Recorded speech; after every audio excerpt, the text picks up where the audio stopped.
Good afternoon. This is Newsline on Melody 100.7 FM.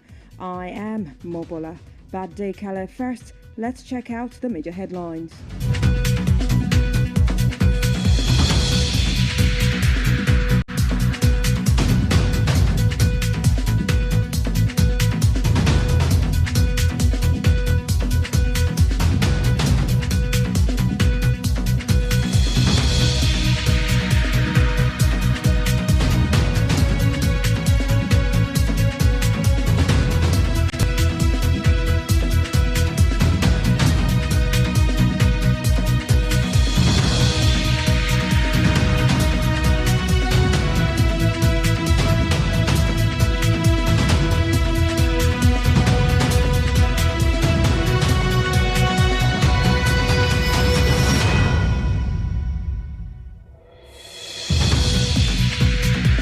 Akojopo Iroyin challenge Nigerians to monitor governors.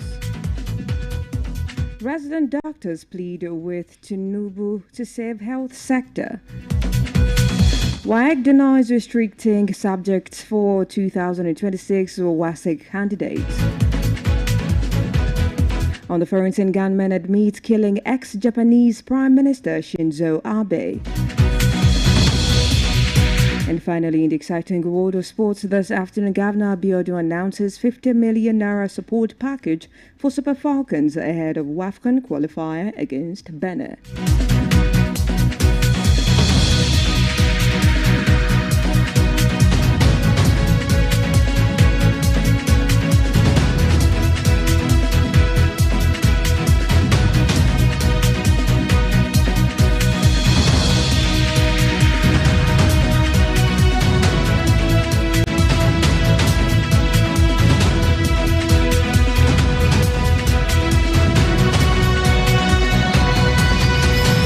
And now the news in details. The Senate President, Godswill Akpabio, and the National Chairman of the ruling All Progressives Congress, Professor Nentawe Yewalda, have called on citizens to hold state governors and local government chairmen accountable for the effective utilization of increased revenue allocations as Nigerians continue to grapple with a rise in the cost of living. Both leaders spoke separately at events in Abuja on Monday, urging sub-national governments to translate higher statutory allocations into tangible development, improved livelihoods, and job creation. Speaking at the public presentation of a book on human trafficking, authored by Alex Oriaku, Professor Yewalda said Nigerians must begin to demand people-oriented projects from the state and local governments given the huge fiscal inflows now accruing to them. Yewalda said no governor in Nigeria collects less than 3 times up to 4 times what they used to collect before. He said that 2 years ago there was a sharing of 400 billion naira per month, but today the last sharing they did was 2.2 trillion naira.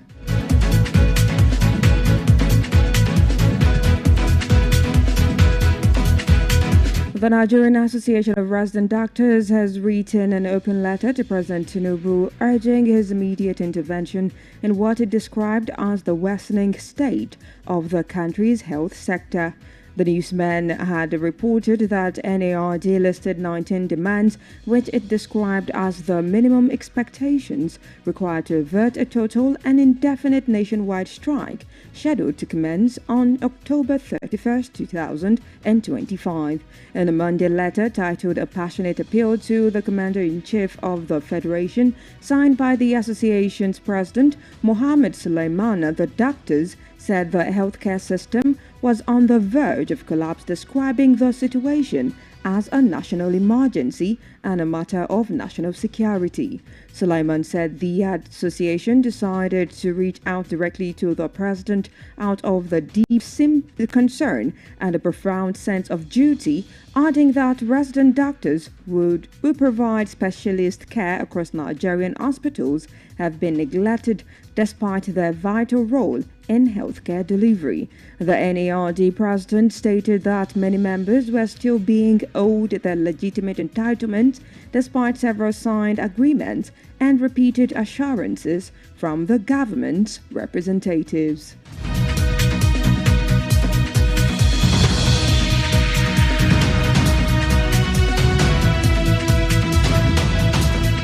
The West African Examination Council has dismissed reports alleging that it issued a directive restricting senior secondary students to specific subjects for the forthcoming 2026 West African Senior School Certificate Examination for school candidates. In a statement issued on Tuesday by the acting head of public affairs, Moyosola Adeshino, and signed on behalf of the head of national office, WAEC described the reports as unfounded assumptions and urged schools and the general public to disregard them. Amid recent social media reports suggesting that schools had been directed to limit student subject combinations for the 2026 examination, WAEC reiterated that such claims were false and not issued by the Council. The examination body clarified that it does not issue directives concerning the development or modification of senior secondary curricula, as that responsibility lies solely with the federal government through relevant education authorities.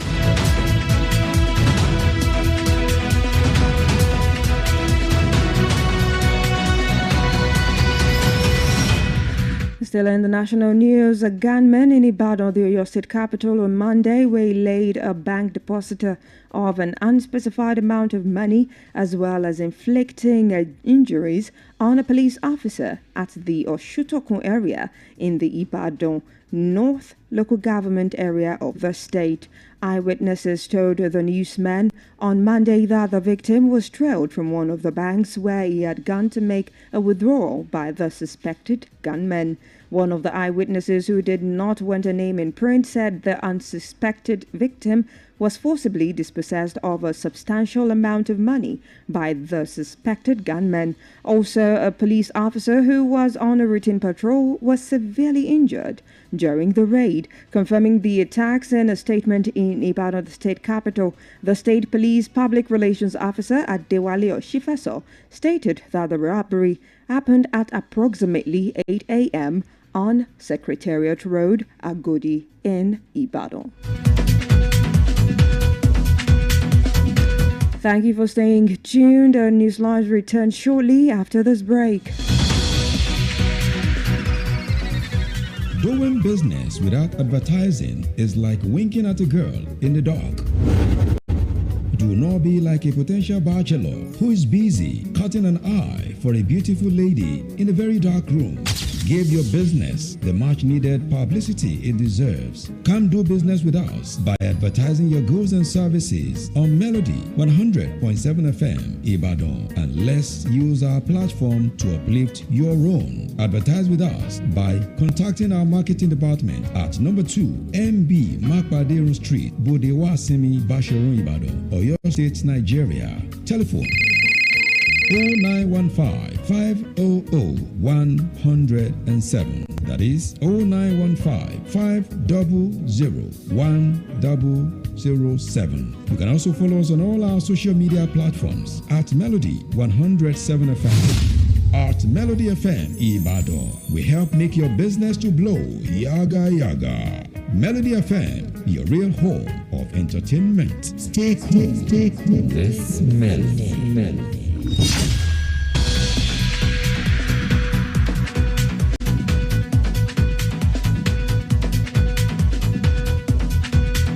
Welcome back. You're still listening to Newsline on Melody 100.7 FM.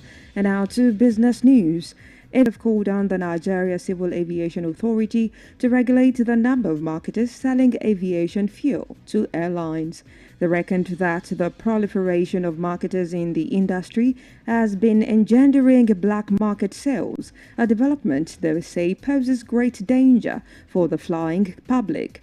The expert highlighted that only 6 aviation fuel marketers existed at a time, but lamented that the rise in the number to 45 has begun to raise doubts about the quality of the product, advocating stricter regulations to save the industry from impending casualties. Speaking at a forum organized by CITA Energies over the weekend, the managing director of the company, Dr. Thomas Ogungbangbe, lamented that the aviation fuel marketers have outnumbered available airlines in the country and appealed to the NCAA to, as a matter of fact of urgency, review the number of marketers operating across Nigerian airports.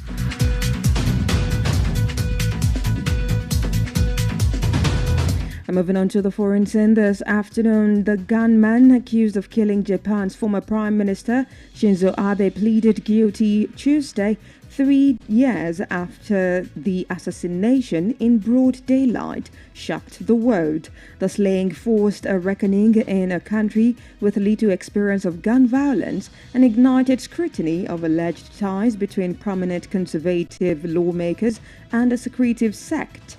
The Unification Church. Tetsuya Yamagami said everything is true and admit to the murder of the country's longest-serving leader in July 2022. The 45-year-old was led into the room by 4 security officials.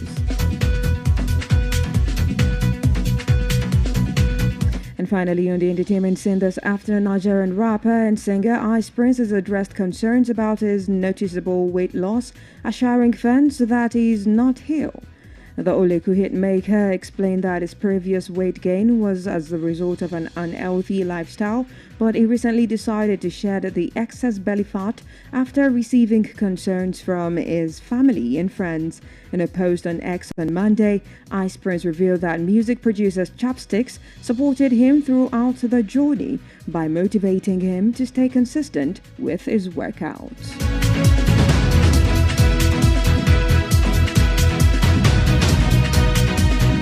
In the exciting world of sports, Ogun State Governor Dapo Abiodun has announced a 50 million naira support package for the Super Falcons ahead of their decisive second leg 2026 Women's African Cup of Nations WAFCON qualifier against the Amazons of Benin Republic in Abeokuta, the state capital. The announcement was made when Governor Abiodun received the female national football team at his office in Okemoson, Abeokuta on Monday. According to a post on the governor's official Facebook page on Tuesday, Abiodun commended the Super Falcons for their consistent performance and resilience, describing them as worthy ambassadors of Nigeria. He assured the team of the state's full support as they prepare to secure qualification for the continental tournament, noting that Ogun State was proud to host the crucial fixture.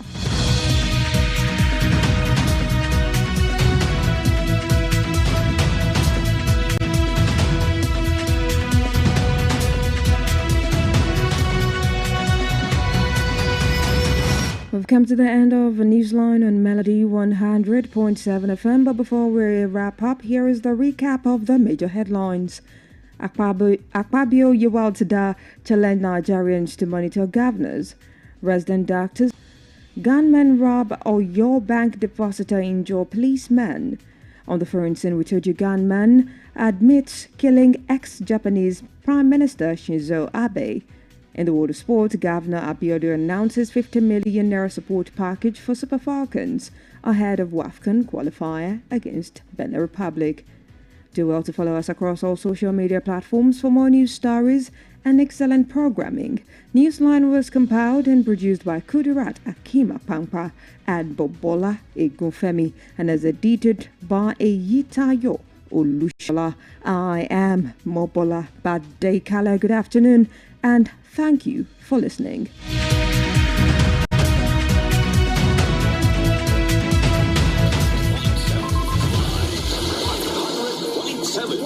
100.7 Melody 100.7 ìrẹ̀ orin ló ní gbó ìrẹ̀ ẹ̀fọ̀n ló lọ̀dàn ẹja ló ní bú Melody 100.7 FM Ìbàdàn ló lórin àtètò aládìídùn ẹ̀ máa gbọ́.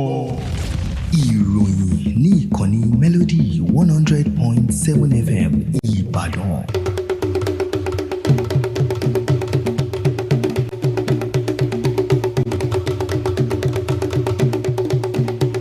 tí wọ́n ń kọ́ ẹ̀kọ́ kún ẹ̀kọ́ ó ní wọ́n ti rawọ́ ẹ̀bẹ̀ sí ààrẹ Bọ́lá Tinubu wípé kí ó dákun kí ó gba ẹ̀ka ètò ìlera lórílẹ̀‐èdè Nàìjíríà.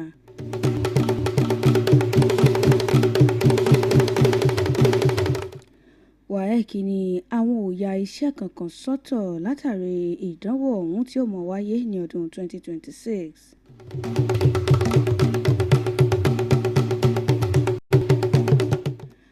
Agbébọn kan ó gbà wípé nítòótọ́ òun ṣekú pa alákòóso ilẹ̀ Japan Shinzo Abe.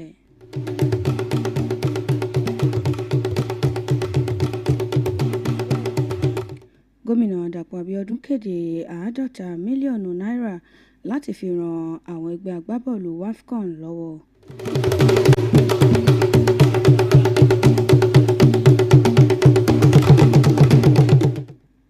Ìròyìn ọ̀hún jẹ́ alága àpapọ̀ fún ẹgbẹ́ òṣèlú All Progressives Congress APC ọ̀jọ̀gbọ́n Netawe Iwata ó ní wọ́n ti ké sí gbogbo ọmọ orílẹ̀-èdè Nàìjíríà wípé kí wọ́n di àwọn gómìnà àti àwọn alága ìjọba ìbílẹ̀ wọn mú lórí àwọn owó òfin ṣọwọ́ sí gbogbo wọn. Nígbà tí àwọn adarí méjèèjì ọ̀hún tí wọ́n ń sọ̀rọ̀ níbi ayẹyẹ ọ̀tọ̀ọ̀tọ̀ ní ọjọ́ Ajé Monday ó ní wọ́n ti sọ̀rọ̀ wípé ìjọba àpapọ̀ lórílẹ̀‐èdè Nàìjíríà òun náà ló ń ṣe nǹkan tó yẹ kó ṣe lórí ìdàgbàsókè àti ìgbé ayé gbádùn àwọn ọmọ orílẹ̀‐èdè Nàìjíríà pàápàá jùlọ akitiyan wọn lórí pípèsè iṣẹ́. Wọ́n sọ ọ̀rọ̀ ọ̀hún níbi tí wọ́n ti ń ṣe ìfilọ́lẹ̀ ìwé kan eléyìí tí ó dá lé lórí mímọ́ fi ọmọ ènìyàn ṣe òwò tí ò tọ́ tí Alex Oriako tó kọ. Ọ̀jọ̀gbọ́n Iwata ó sọ̀rọ̀ ó ní àwọn ọmọ orílẹ̀-èdè Nàìjíríà ó ní wọ́n gbọ́dọ̀ mọ béèrè lọ́wọ́ àwọn gómìnà àti alága ìjọba ìbílẹ̀ wọn nǹkan tó bá ní í ṣe pẹ̀lú àkànṣe iṣẹ́ eléyìí tí wọ́n bá dá wọlé lórí.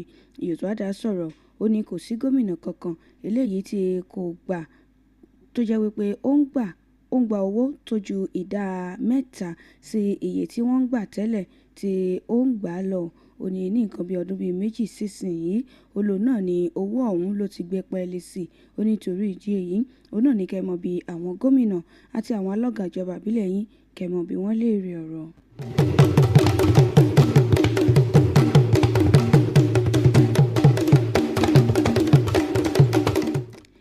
Ẹgbẹ́ NARD the Nigerian Association of Resident Doctors ó ní ó ti kọ lẹ́tà ránṣẹ́ sí ààrẹ Bọ́lá Tinubu tí wọ́n sì ń rọ ìjọba àpapọ̀ lórílẹ̀‐èdè Nàìjíríà wípé kí wọ́n dákun kí wọ́n bá wọn dá sí bí ètò ẹ̀kọ́ ètò ìlera bí ó ṣe rí lórílẹ̀‐èdè Nàìjíríà ní wípé èyí ni wípé à ń bẹ̀bẹ̀ fún ìjọba àpapọ̀ à ń bẹ̀bẹ̀ lọ́wọ́ ìjọba àpapọ̀ lórílẹ̀‐èdè Nàìjíríà wípé kí wọ́n bá wa mójútó èyí tó yẹ kí wọ́n mójútó tí ẹni tó sì jẹ́ ààrẹ fún ẹgbẹ́ ọ̀hún Mohammed Sulaiman tó bu ọwọ́ lù ú. Ó ní àwọn dókítà ní ẹ̀ka ètò ìlera lórílẹ̀‐èdè Nàìjíríà òun náà ni wọ́n ti súnmọ́ bèbè ibi tí wọ́n ó ti ṣubú ó sì ń ṣàpèjúwe nǹkan tí ó ń ṣẹlẹ̀ lákòókò yìí gẹ́gẹ́ bí nǹkan tó yẹ kí ìjọba àpapọ̀ kó mójútó nítorí ọ̀rọ̀ tó bá ní í ṣe pẹ̀lú ọ̀rọ̀ ètò ìlera ó ní ó ti ní nǹkan tó pọ̀ ṣe lórí orílẹ̀-èdè Nàìjíríà. Suleiman ní ẹgbẹ́ ọ̀hún ó ní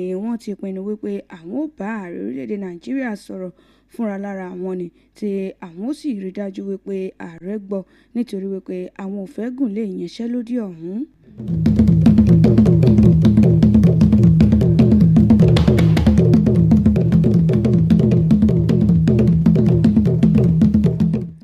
Àjọ WAEC West African Examination Council eléyìí tí ó mójútó ìdánwò àṣekágbá àwọn ọmọ ilé ẹ̀kọ́ girama ó ní ó ti sọ̀rọ̀ lórí ọ̀rọ̀ eléyìí tó ń jà rìnrìn wípé àwọn iṣẹ́ kan wà tí àwọn ọmọ tí wọ́n bá fẹ́ ṣe ìdánwò ní ilé ẹ̀kọ́ girama tí wọn ò ní ṣe látàrí ìdánwò ọ̀hún tí ó máa wáyé ní ọdún 2026. Wọ́n ní ọ̀rọ̀ ọ̀hún wọ́n ní àhesọ ọ̀rọ̀ ò ní ọ̀rọ̀ ọ̀hún o. Nínú àtẹ̀jáde eléyìí tán fi síta ní ọjọ́ Ìṣẹ́gun Tuesday òun náà ni ẹni tí ó jẹ́ adelé ẹni tó mójútó ọ̀rọ̀ tó ní ṣe pẹ̀lú àwọn èèyàn nínú àjọ ọ̀hún Mọ́yọ̀sọ́lá Adéṣínà ó ní ó bu ọwọ́ lu ọ̀rọ̀ ọ̀hún tí ó sì ń ṣàpèjúwe ọ̀rọ̀ eléyìí tí àwọn gbọ́ ọ̀hún gẹ́gẹ́ bí ọ̀rọ̀ tí ò fẹsẹ̀ múlẹ̀. Ó wá rọ gbogbo ilé ẹ̀kọ́ pátápátá àti àwọn èèyàn tí wọ́n bá ti gbọ́ ọ̀rọ̀ ọ̀hún wípé kí wọ́n mọ̀kàn bí ara sí i. Ó ní lórí ọ̀rọ̀ eléyìí tó ń lọ lórí ẹ̀rọ ayélujára wípé ó ní àwọn iṣẹ́ kan tí àwọn ọmọ tí wọ́n bá fẹ́ ṣe ìdánwò WAEC ní ọdún 2026 tí wọn ò ní ṣe. Ó ní ọ̀rọ̀ ọ̀hún ọ̀rọ̀ tí ò fẹsẹ̀ múlẹ̀ ní iléeṣẹ́ eléyìí tí àjọ tó mójútó ìdánwò ọ̀hún ó ló sọ ọ̀rọ̀ rẹ̀ síwájú. Wọ́n ní gbogbo àwọn tí ọ̀rọ̀ ọ̀hún kàn pátápátá òun náà ni àwọn ti fi ìwé ṣọwọ́ ránṣẹ́ sí o. wọ́n ní gbogbo ilé ẹ̀kọ́ girama jákèjádò lórílẹ̀‐èdè Nàìjíríà àti níbi gbogbo tí wọ́n bá ti ń ṣe ìdánwò ọ̀hún ó ní àwọn ti fi ìwé ọ̀hún ṣọwọ́ ránṣẹ́ sí wípé irọ́ òun náà ló wà nínú ìròyìn ọ̀hún, wọ́n ní kò jáde láti ọ̀dọ̀ àjọ àwọn.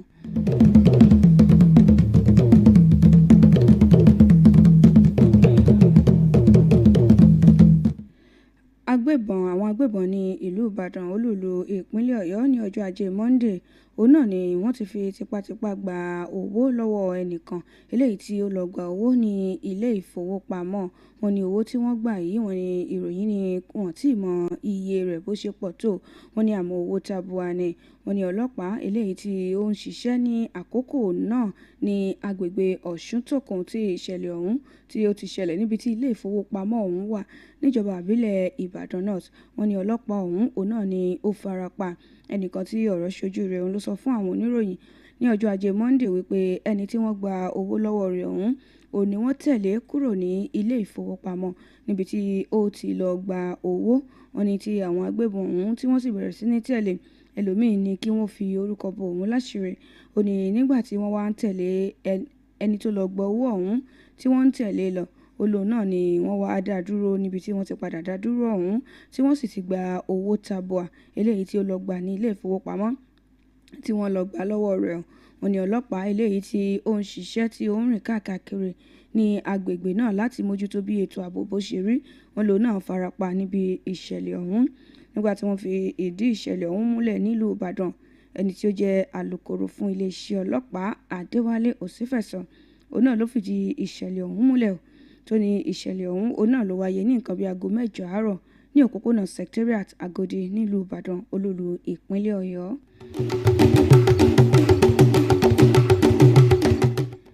Àkójọpọ̀ ìròyìn lẹ́ ń gbọ́ yìí níkànnì Melody 100.7 FM Ìbàdàn. Ǹjẹ́ ìwọ mọ̀ pé ká máa ṣòwò láì ṣe ìpolówó ọjà bí ìgbà téèyàn ń ṣẹ́jú nínú òkùnkùn ni kò ní yọ? Ìpolówó ọjà làgúnmu òwò. Ẹ má dàbí ọ̀dọ́kùnrin tí ń ṣẹ́jú sọ̀sọ̀rọ̀ lọ́mọge nínú òkùnkùn. Ẹ polówó ọjà yín bó ti yẹ. Ẹ wá bá wa dòwò pọ̀ ní ìkànnì Melody 100.7 FM Ìbàdàn. Nípa pípolówó ọjà yín ká sì fi tiwa gbé tiyín lárugẹ. Ẹ kàn sí ẹ̀ka ìpolówó ọjà wa níléeṣẹ́ wa tó wà ní ojúlé kejì MB Mápàdérun Bódè Wàásìmí Báṣọ̀run Ìbàdàn nípínlẹ̀ Ọ̀yọ́ orílẹ̀-èdè Nàìjíríà. Ẹ sì lè pè wá sórí ẹ̀rọ ìbáraẹnisọ̀rọ̀ 0915 500 107 lẹ́ẹ̀kan sí 0915 500 107.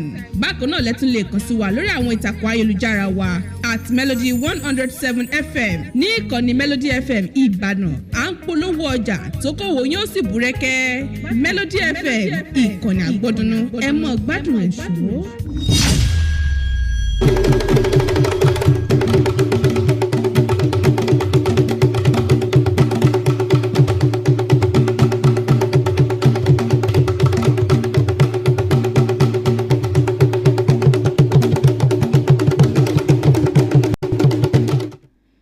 Káàbọ̀ padà. Àkójọpọ̀ ìròyìn ó sì ń tẹ̀síwájú níkànnì Melody 100.7 FM Ìbàdàn. Ní báyìí ìròyìn ilẹ̀ òkèèrè. Agbébọn kan eléyìí tí wọ́n fi ẹ̀sùn kàn wípé ó pa alákòóso ilẹ̀ Japan Shinzo Abe òun náà ni ó ti jẹ́wọ́ ní ọjọ́ ìṣẹ́gun Tuesday wípé ní tòótọ́ òun náà ni òun ṣe ẹ̀ṣẹ̀ ọ̀hún. Wọ́n ní lẹ́yìn ọdún 3 eléyìí tí wọ́n ti gbẹ̀mí lẹ́nu alákòóso ọ̀hún ní ọ̀sán gangan. Wọ́n ní ìṣẹ̀lẹ̀ ọ̀hún òun náà ni ó bà àwọn èèyàn lẹ́rù. Wọ́n ní ìṣẹ̀lẹ̀ yìí òun náà ni ó sì ti dá aáwọ̀ sí ara àwọn ikàn kùgbù ní ilẹ̀ Japan ọ̀hún. Wọ́n ní àwọn ẹgbẹ́ òṣèlú méjì kan òun náà ni aáwọ̀ ọ̀hún ni ó ti dá wàhálà sí ní àárín. Ẹni tí orúkọ rẹ̀ ń jẹ́ Tetsuya Yagamani òun náà ló ní gbogbo nǹkan tí òun sọ pátápátá nílé ẹjọ́. Ó ní òótọ́ ni ó ní tí òun sì gbà wípé òun ni òun ṣekú pa ẹni tí ó jẹ́ alákòóso eléyìí tí ọjọ́ rẹ̀ pẹ́ jùlọ ní ilẹ̀ ọ̀hún. Ó lóun ṣekú pa nínú oṣù keje ọdún 2022. Ẹni ọdún 45 ọ̀hún òun náà ni wọ́n mú lọ sínú yàrá kan tí àwọn ọlọ́pàá tí wọ́n sì tẹ̀lé wọbẹ̀.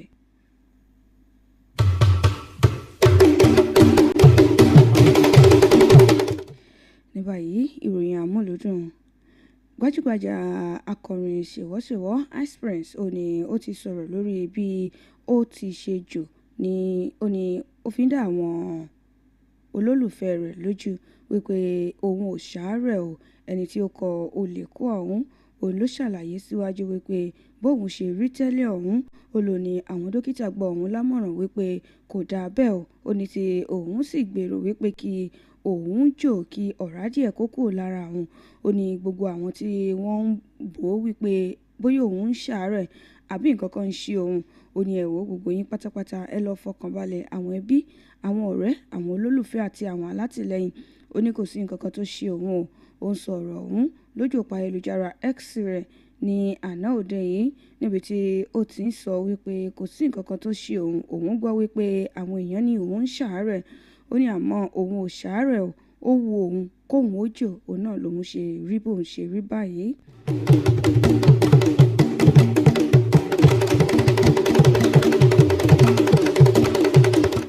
Ní báyìí ìròyìn eré ìdárayá.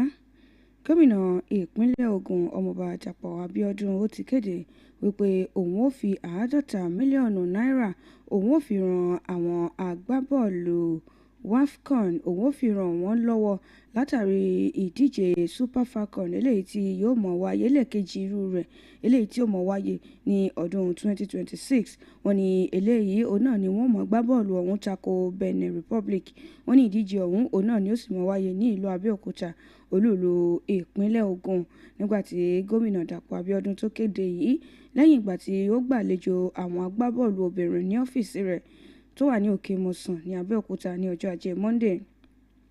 Gẹ́gẹ́ bí gómìnà ọ̀hún bó ṣe fi sí ojú òpó ayélujára Facebook rẹ̀ ní ọjọ́ Ìṣẹ́gun Tuesday, gómìnà Dàpọ̀ Abíọ́dún ló ti gbé òṣùbà káre fún àwọn agbábọ́ọ̀lù obìnrin ọ̀hún lórí iṣẹ́ takuntakun eléyìí tí wọ́n ti ń ṣe o, tí ó sì ṣàpèjúwe iṣẹ́ wọn gẹ́gẹ́ bí ohun àmúyangàn fórílẹ̀-èdè Nàìjíríà.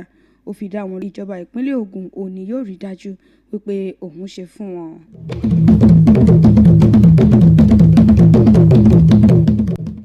Àkójọpọ̀ ìròyìn òǹlẹ́gbọ̀ yìí níkànnì Melody 100.7 FM Ìbàdàn. Kí n tó máa lọ, ẹ gbọ́ àwọn kókó tó wà nínú ìròyìn tá a mú wá lẹ́ẹ̀kan sí i. Akpabio àti Yewatda wọ́n ti ní kí àwọn ọmọ orílẹ̀-èdè Nàìjíríà kí wọ́n mọ̀ bí àwọn gómìnà léèrè ọ̀rọ̀. Àwọn dókítà